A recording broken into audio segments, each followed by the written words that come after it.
The Leading Edge Cricket Podcast. Missing straight one since 2004. Hey guys, welcome back to the Leading Edge Cricket Podcast. Episode 9 is here, and it's an emotional Episode 9, a special Episode 9 at that, as we are going to take time, we're going to look back on the career of the retiring Kevin Pietersen from cricket. An incredible talent, an incredible man. He split opinions and cleared bars. All the latest on the first test preview between New Zealand and England, which is going to start on Thursday, the very first day-night test match in New Zealand, as well as taking a quick look at South Africa-Australia third test preview as well. There's so much going on in the world of cricket, but today we're focusing on these three big items, and we'll take a look at the World Cup qualifiers as well as what's going on with India in that incredible series next time. If you've already subscribed and reviewed this podcast, you are my type of person. If you have not and you are new, drop a subscribe, drop a review. Let us know what you're enjoying about this podcast as we continue to grow this ever-growing cricket community. I am joined as always by my co-host Rich. Hey Rob, how's it going? We are grand, mate. It is bright and early in the UK, as always, when you're joining us. So you've just rolled out of bed, you've grabbed your coffee, and you're sat, willing and waiting to talk about the great man, Kevin Pietersen. I am, yes. There's not many things that get me out of bed, mate. Yeah, Kevin Pietersen, what a man. Well, we'll see if that definitely is my opinion by the time we've got to the end of that conversation. He definitely is someone over the course of his career who has divided opinion across the world. So without further ado, Rich, let's get straight into the KP retirement. Tell us what has been going on. Yeah, right then. KP, he, as KP would, he's announced his retirement on social media. Although we believe he's announced his retirement, it wasn't entirely clear straight away. He just tweeted the words "boots up, thank you" with 2 exclamation marks. His spell for Quetta Gladiators in the PSL will be his final act of a cricket career that was never dull. I think we can both agree on that one. Agreed.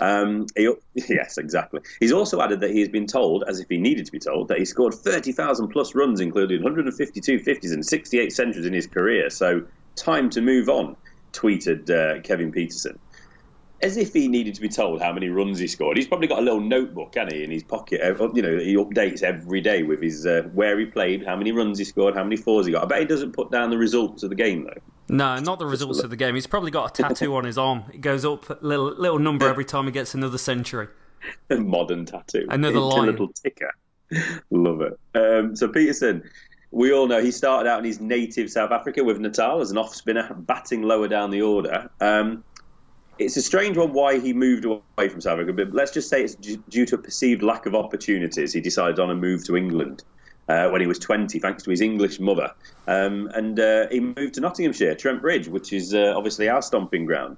It has to be said it's not where his career as an explosive and really entertaining batsman came to life. He qualified to play for England in 2004.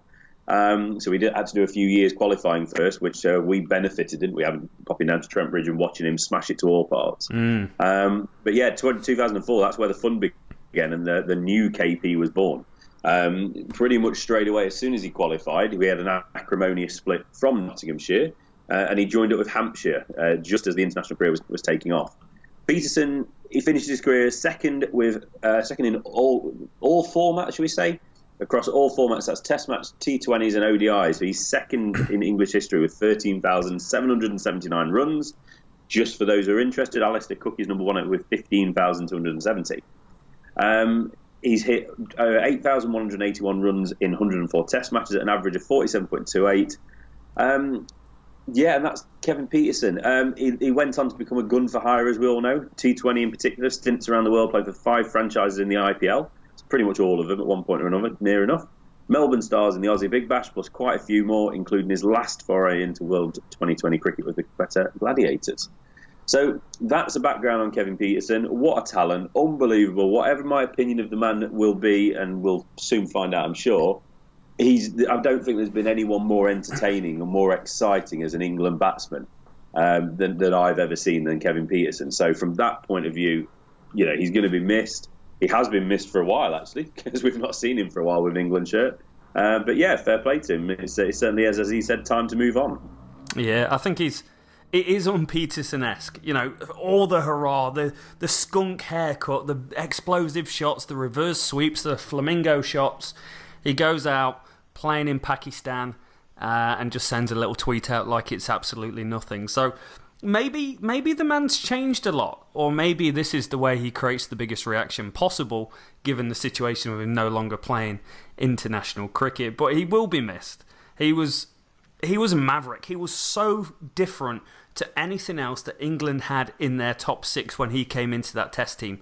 The England Test team was on fire going into those 2005 Ashes, and it was a massive call to take Kevin Pietersen over Graham Thorpe for that series. And people forget, his first series was against the Aussies, against Warne, McGrath, Gillespie, and that incredible 158 just catapulted him into another sphere of just cricketing superstar, the likes that England had only seen a couple of times in generations of probably Botham and Flintoff. But Pietersen was the one that was... Everybody feared him. The Aussies feared him. And no Aussie bowler has ever feared an England batsman for years and years. It changed everything, didn't it? I think there was that moment where he just trotted down the pitch and just plonked Warney back over his head for six in that 2005 Ashes. He had no fear whatsoever. The arrogance of the man was incredible.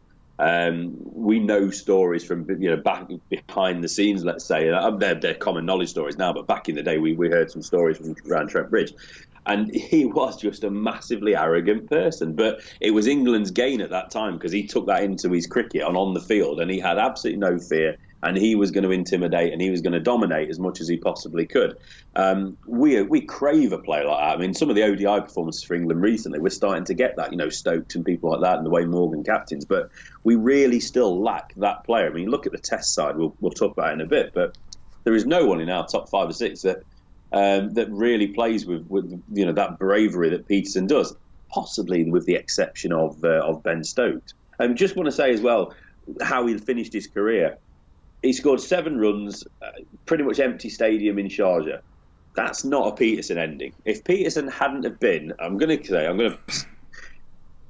put my what do you call it? The colours. Oh, what's that expression, Rob? Colours to the mast or something like that. Colours to the mast. I can't remember. I'm going to put my opinion out there anyway. I can't remember that saying. Pietersen was a dick off the field. He was just a massive dick. If he hadn't have been a massive dick, he would have been finishing up a Test series with a guard of honour, walking off the England pitch after 150 Test matches or something ridiculous. Him and Alistair Cook neck and neck, top scorers, maybe Pietersen number 1. And we would have all been saying, what an unbelievable character, what an unbelievable player. But he's ended up, at the end of a journeyman career, played for more clubs than you could possibly imagine. And he kind of just goes off into the night. It's such a sad way for Kevin Pietersen to go. The character, the man, the ability, the talent. It should have been on a bigger stage. It should have been with England. But he kind of created that situation himself, didn't he? He did. He definitely went chasing the almighty dollar after a while. Played for 16 different teams, and I suppose you take someone of his ilk and his personality, and you probably go, that doesn't surprise me a great deal that he played for 16 different teams over the years. And his career completely changed. Once he was done with England, things really did change, and he did become a gun for hire across the world. But just the talent that the man had, and we keep saying the word talent because it's almost bordering on genius the way he was able to, 1, change a Test match, but 2, change the way batsmen play their game. Who had ever seen someone sweep Murray 700 Test match wickets into the stands for 6? Who had seen someone take on Shane Warne when your team's 3 down in the second Test match of the Ashes and start dumping him into the stands time and time again? The one-day series before the Ashes started, charging Gillespie and pulling him off the front foot 6 yards down the pitch into the stands straight over his head. Just incredible what the man could do. But one thing that does strike me is, sure, there's this confidence and over bravado of him as a cricketer, but I think so much of it, especially when you saw the fire in his belly in the early days when he was playing for England, it was actually a guy that was a little bit insecure about who he was and how good he was and really wanting to make his dent on world cricket. And I think you saw a change in his, or it appeared to be a change in his personality, the more secure he got in his role. Once he knew he was the big cheese, there's a phrase out of his book that he describes Matt Pryor, but once he'd reached that point, okay, it's kind of like, I've completed this, mate, and there was no one better than him, and it just almost, that's where he started to become the guy that people didn't want to be around, and the guy that ended up being too much for the England dressing room.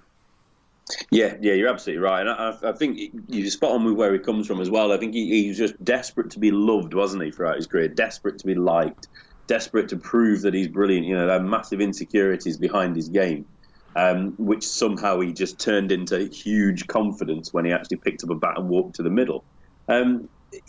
It's just the problem with him, though, no matter what stage of his career, wherever he left, when he left South Africa, it was under a cloud because obviously they have a bit of a quota system over there and he didn't agree with that and he kicked up a bit of a fuss. He came to England, Nottinghamshire gave him the opportunity, Nottinghamshire gave him the foundation to become the star that he would become. And all he did in his final season at Notts was wander around saying, I'm too good for this, I'm going to go and play for X, Y and Z, I'm too good for Nottinghamshire. To the point where the then captain Jason Gallion decided to launch his kit off the balcony of the dressing room at Trent Bridge. If you think you're that good, well, why don't you F off and go and play somewhere else? That was on the verge of him becoming the skunked wonder in 2005, wasn't it? So everywhere he's been, especially in the early days, it ended badly. England, it ended badly. Was it Peter Moores, wasn't it, the coach at the time that he had his measuring contest with? He wanted to try and prove that he was in charge. It was a pointless battle. I don't know why he decided to pick that fight. Moores would have been found out eventually if he wasn't good enough to be England coach, which at the time he wasn't. That was Moores' first spell, wasn't it? I think is it 2 spells he's had as England? Incredibly, England 2 coach. Spells. Yeah, I mean he's at Notts now and he's doing an okay job, but that was a strange selection at the time. But yeah, Kevin Pietersen, if he hadn't have picked these fights again, he would have still been there. Yeah. And then to bring the book out at the same time as him allegedly wanting to play cricket for England, begging to still play for Test match cricket, and he had all these fans around the world, his celebrity mates, saying that he wants to play still, he should be playing still. But at the same time, he releases a book where he basically slags off the rest of the England team. It made no sense. Some of the decisions he's made and the way he's exited some of the places just made no sense. And he's got to look back on his career, although he's been unbelievably, successful. We've just gone through the stats. They're amazing. 100 Test matches, second highest all-format run score for England. One of the first 3-line tattoos. He's been a trailblazer. But he's got to look back on this career with regret. He's probably got more money than he can ever spend. More adoration. He's a celeb. All the rest of it. So his wife was a pop star, wasn't she? But I think he'll look back in a few years and he'll regret how he's handled a number of situations. And he'll think that he should have played 150 Test matches and all the rest of it for England. It'll be interesting to see, and no one will ever know what his genuine thoughts are, because he's one of them. You watch Wayne Rooney at football, incredible talent, incredible records at Man United in England, but you always go, he could have been so much better. And Pietersen falls into that category. He's got to be hands down the most talented batsman that England has ever produced. The most exciting, the most box office. Pop star, Jessica Taylor as his wife. He went to all the big red carpet dues. He got dressed up. He was the man. He's lived the life. And at some point he's gone, you know what, I'm going to take my money and my career's going to be done and I can live the rest of my life happy. That's my take on it. I think he's just at some point gone, I'm checking out. My stats are so good. And he was almost over it. If you could just change those last few years of him as an England cricketer, there would be such a different legacy left in terms of we wouldn't even be having this podcast. We'd just be talking about the fact that one of the all-time greatest England batsmen, if not the greatest, has retired. Yeah, absolutely. And you start looking around the world cricket, the people that were patting him on his back after he's announced his retirement. Sachin Tendulkar, all these internationals. I mean, Michael Vaughan, I think, probably summed it up nicely. Where he's, I hate doing this. When you watch like proper news channels and like Sky Sports News or something, and their news is just reading Twitter. I don't know if you've come across that or not, Rob, but it's just the work that they're professional journalists and they're just reading Twitter. I hate that. So do you know what I'm going to do just for a second? I'm just going to read Twitter. Oh no, you're the worst. Sorry. So Michael Vaughan, no, I like this one because I just think it summed up Pietersen really well. Just, well done, KP24, on a fantastic career. Not everyone's cup of tea, but you will do for me. Best batsman I had the pleasure to play with. First England batsman that put fear into the Aussies. That's what I just wanted to just make that point, because I just think that, that sums him up, doesn't it? I think when you're talking about greatest England 11s, especially when we're talking, we're not talking about the Jack Hobbs era and W.G. Grace and whatnot, but in more of a recent era of cricket, the last 40, 50 years or whatever, you're going to look at somebody like Pietersen and you'd be hard pressed not to be able to put him in at number 4 in your best England 11. Yep. There's not been many. We've had some really nice players over the years, your Gowers and Robin Smiths and Bells and all the rest of it. I'm, obviously missing some great players. But he just played the game in his own way. He played it. He brought the game onto a new level. He almost was the granddaddy of this T20 cricket, T20 culture. The way we Test cricket goes at 4 runs and over in a day rather than 2.5 runs and over in a day. People like him and the Aussies, it has to be said, the Gilchrists and others, they're the guys that did this. These are the guys that invented this new form of cricket. And I love Test cricket. I love any form of Test cricket. But it's nice to see the game move on a little bit quicker now. Yeah. And to also, like you said earlier, he invented cricket shots. He was an absolute pioneer. And for all that, I will always, always fondly look at him. When we roll back the 2005 Ashes series, that will always be linked with Kevin Pietersen. Yeah. It's always a joy to watch. It's amazing. Seeing him stumbling out of Downing Street after seeing the Prime Minister, him and Flintoff, absolutely levered because of the celebration.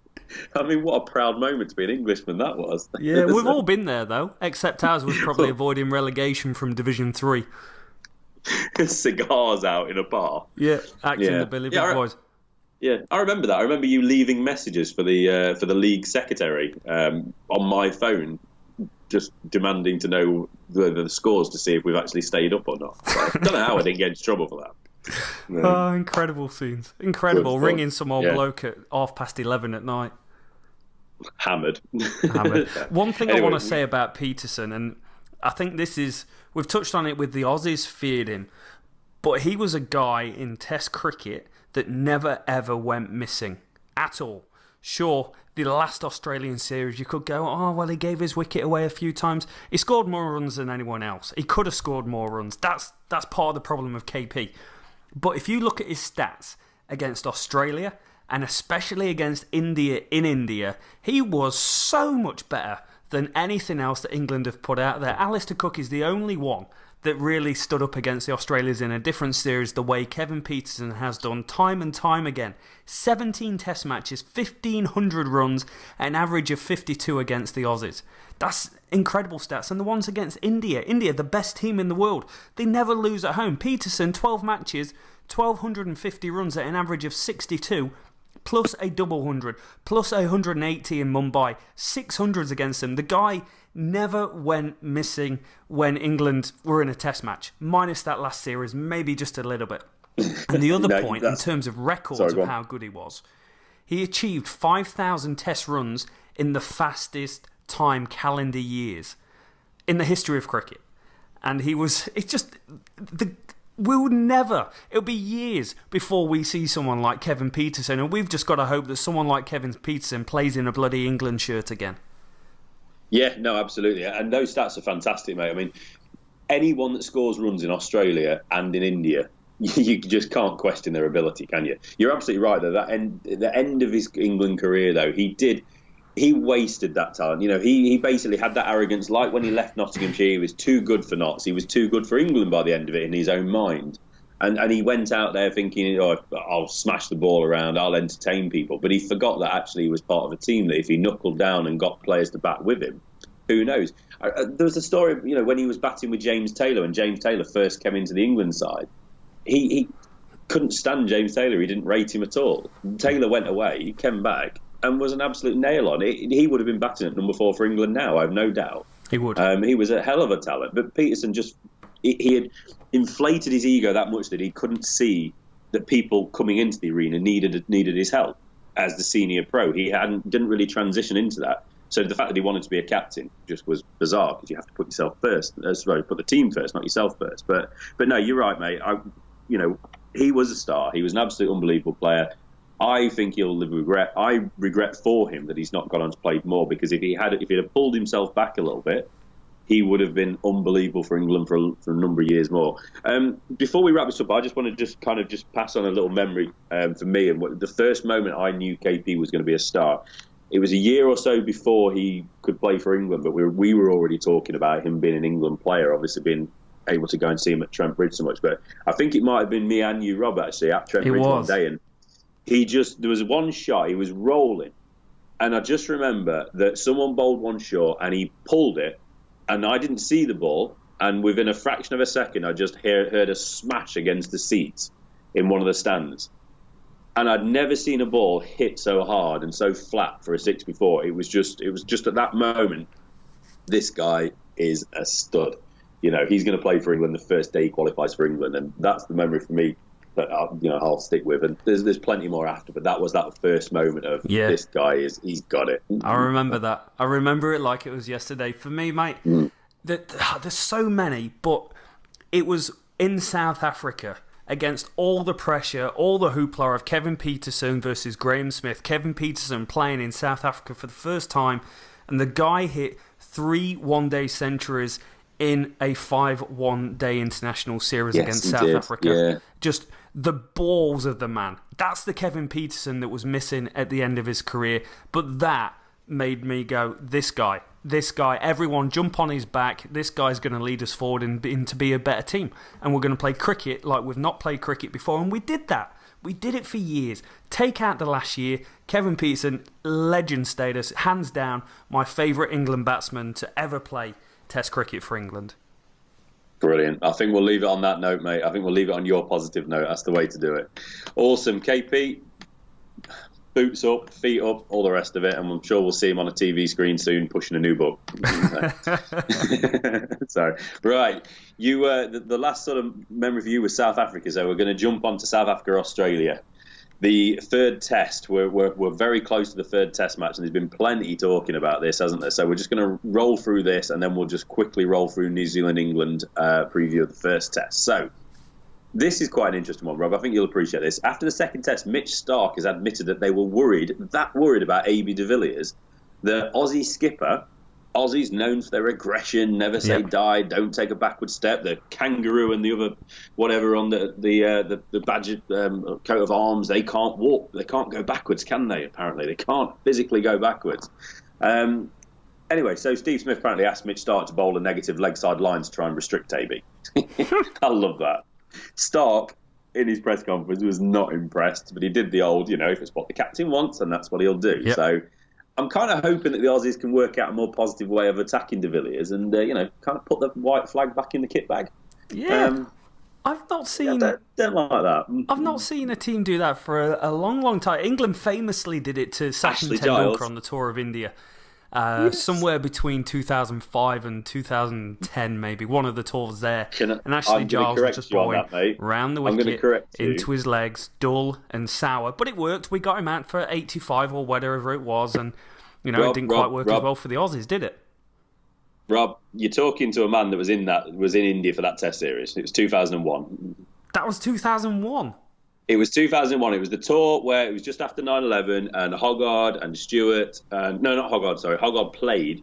Caddick, Goff, and Stewart didn't want to travel because of safety fears, and about 50 or 60 England fans all toured independently. It was kind of early Barmy Army, but or unorganised Barmy Army, should I say? And it was the tour of Hoggard and Flintoff opening the bowling, and we had Ashley Giles bowling over the wicket into the rough at Tendulkar, and that was the series where. In Bangalore in the third test, he got him. Tendulkar got bored on about 85, like you say, around that sort of figure, and he went dancing down the track. And it was the first ever time he was stumped by old James Foster. I think we might have spoke about it before when we spoke about Tendulkar, but that was it. And we celebrated that like it was a World Cup win. So, wow! But that was the one. So yeah, you rattle off and tell me what year it was. But was that the same series where Flintoff took off his shirt? No, that was later on. That was a few years later. That was. I booked out. Yeah. We wandered round. Some guys bought a Wendy house for a Flintstones Wendy house somewhere on an Indian market, and that was brought into every ground. I think for the second and third test, or at least the third test, anyway. Incredible. Good fun. It's good to see the Aussies on the back foot, though, mate. Oh, too right, mate. Too right. I love it. I love it. But this is what we said before. After the first test, they were giving it plenty. Second test, South Africa got straight up back in the faces, didn't they? And the Aussies started taking a backward step. I love the Aussies. I love the way they play cricket, but it does always astound me that they're given that, so aggressive and all the rest of it. But then as soon as someone comes back at them, they're not quite as full of it. So just talking of Mitch Starc, though, he's got a bit of a sore ankle, so he's going to have to prove himself in a net session today. Just so you know, the backups for them at the moment are young, quick Jai Richardson and Chad Sayers. So if he can't prove his fitness, you'd imagine one of those will come in. I believe Mitch Marsh as well has been struggling a little bit with an injury, so he's working through that, but he has been able to have a bowl so far.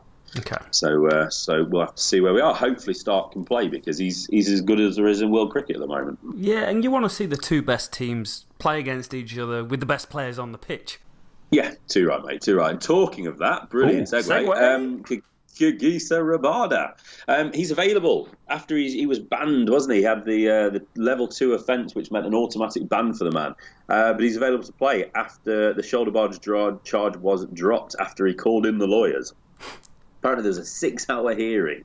Lawyers involved. It's always going to take long, isn't it? So, Rabada's charge being changed from a level 2 to a level 1 for conduct contrary to spirit of the game. So he's still actually been charged with the offence, but it's actually just a lower level offence now.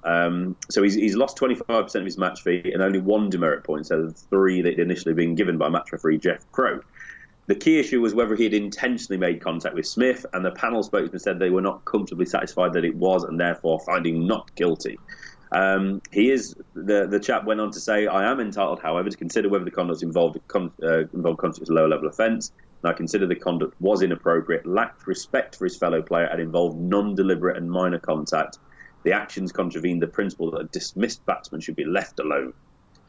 I think that's fair, isn't it? I think Rabada was a bit of a dick for getting himself in a situation.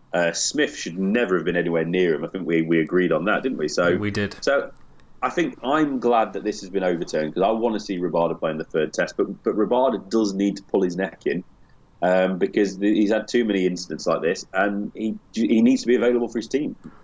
He does. He's hands down world number 1 bowler in the world, and you want to see Mitchell Starc and you want to see Rabada. These are two exciting teams, and Giddy, Rabada, Starc, some poor Glenn McGrath rip-off. They're the two best teams, two best bowling attacks you want to see really go at each other's throats, and I'm so glad he's going to be back for this third test. Too right, absolutely. So we look forward to that one, and let's see what fireworks come out of it because they never fail to give us plenty of talking points. So, on to New Zealand, England. We're close to the start of the 2-match test series. We start at Auckland, like Rob said, with the pink ball day-night test match, the first one in New Zealand. The one change to the squad since we last spoke, Mason Crane. He's had to go home. He's got a diagnosis of a stress fracture in his back.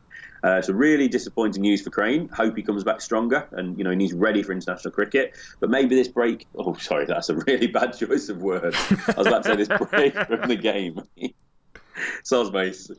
I'm sorry, that's really bad. So hopefully this timeout from the game will allow him to physically heal, but also get him mentally ready for when he comes back, because I'm sure he will obviously get another chance. Now, though, it's time for Jack Leach. He's played really well in the last 12 months. He had a bit of a problem with his action a couple of years ago, but he's took 116 wickets over the last 2 years, 51 wickets last year, and he's been in the wickets in the recent Lions series against West Indies A. So there is an argument to say, and I believe in this argument, actually, that he's probably the man that should have been in the squad to begin with. Yeah, should have been. Definitely should. Yeah. You look at his record, like you were saying. The guy, 54... first-class games, 185 wickets at an average of 25. English spinners do not average 25 in first-class cricket, so why hasn't the guy been given a chance? And sure, he's done all right for the England Lions, and now he's getting his chance, but maybe this should have come maybe one series earlier. Absolutely, yeah. But there was, before the Ashes series, I mean, we start talking about the Ashes squad about 6 months in advance, don't we? And most of the time, people were starting to push Jack Leach there. Mason Crane is an exciting young player, but we do this far too often where we pick these young blokes that aren't ready for it, and they get shown up for it, don't they? So Jack Leach, more mature. I hope he gets to go. It sounds like maybe the first test he won't. but you never can be surprised by England's selection. So, but there's a good chance in Christchurch he gets a game. You reckon, Rob? Yes, I agree. I think both teams are a bit undecided as to what attack they're going to go with. There's a lot of talk over here of New Zealand not going with a spinner. Mitch Santner's out. Okay. R.I.P. Mitch Santner. And Todd Astl's in the team. And there's a chance that they're just going to go with an all-pace team. It's a pink ball. It's under lights. A spinner with short, straight boundaries like that, and when the ball could potentially swing, it might be a bit of a disaster and a wasted pick. Do New Zealand have any Joe Roots in their top 6 or 7 who bowl a little bit of spin, Rob? Kane Williamson can bowl a bit. He did get, if I recall, knowledge is the bomb, rolling back a few years, he bowled a fair bit, but his action got done for throwing. Okay. And he's not bowled much since. No. So it'll be interesting, won't it? Because obviously it's nice to have that spin option just in case you need to do something different. But then they do have de Grandhomme. He can just turn his arm over as well, can't he? I think I'm probably paying him a bit of a disservice there. He's not a bad bowler. Yeah. But yeah, it wouldn't surprise us, would it, if they're going with Southey, Wagner, Henry and Bolt as a 4-man seam attack, rather than going in with Astle maybe instead of Henry. So that will be interesting. Like you said, with England, it'll be interesting as well whether they do that. I mean, they've been one thing that's been interesting from the 2 war games is that they look like they've decided that they're going to give somebody else the new ball over Stuart Broad. So it'll be Anderson and another. So it's been Wood in the first game and Wokes in the second. So if England decide that actually they don't want to go in with spin, then you could see a bowling attack of Wokes, Broad, Anderson and Wood with Stokes in there as well. But is that overkill on the seam now you've got Stokes back? You can probably still accommodate Ali, can't you, at batting behind Stokes and Bairstow?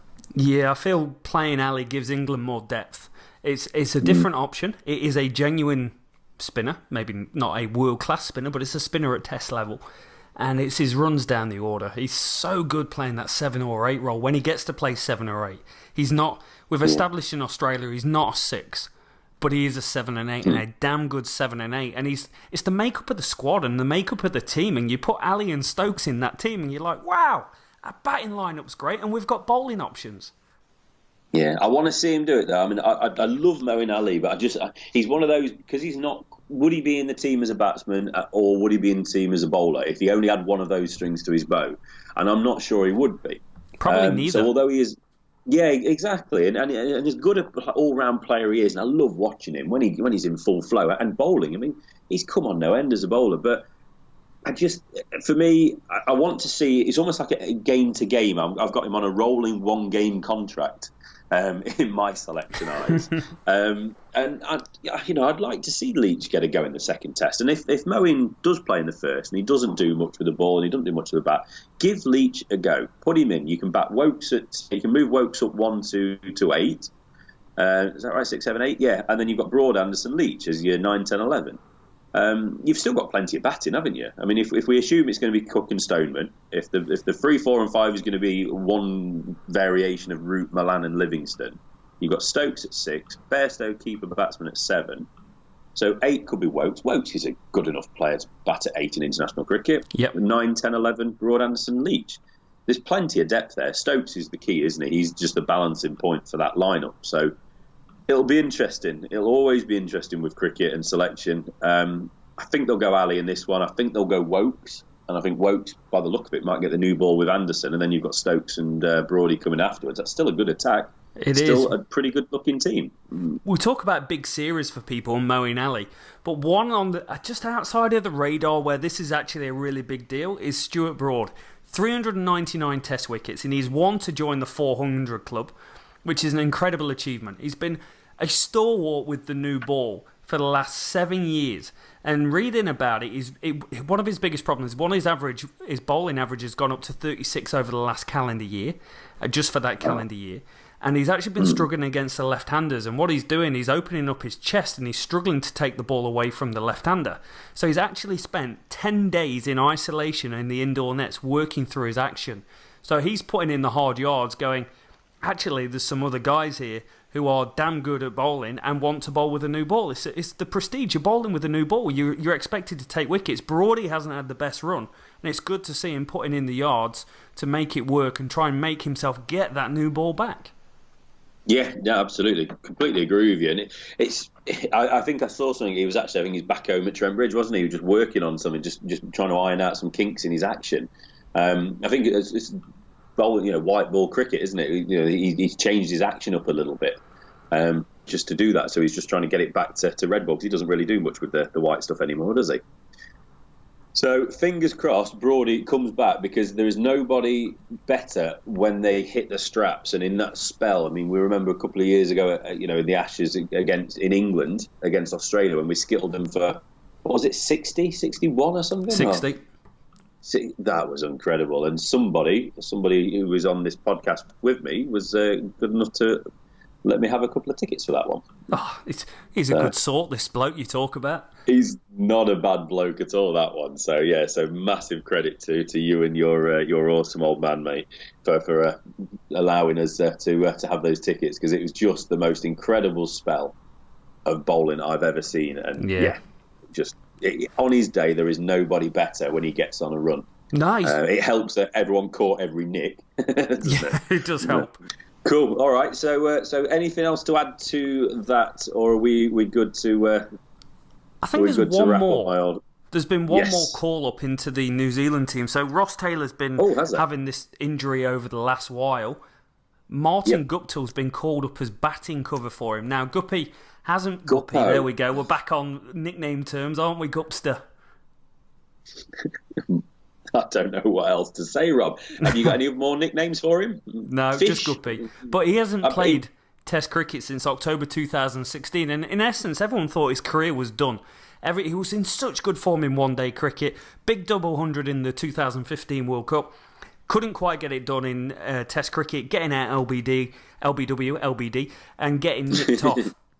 Now, he did score runs down at 5 for New Zealand, and they never stuck with him in that position. In fact, his highest score, 189 against Bangladesh in 2010, came with him batting at number 5. So he looks like to be the like-for-like replacement to Ross Taylor. And I, for one, think it's a bloody good idea. One, get him away from the new ball.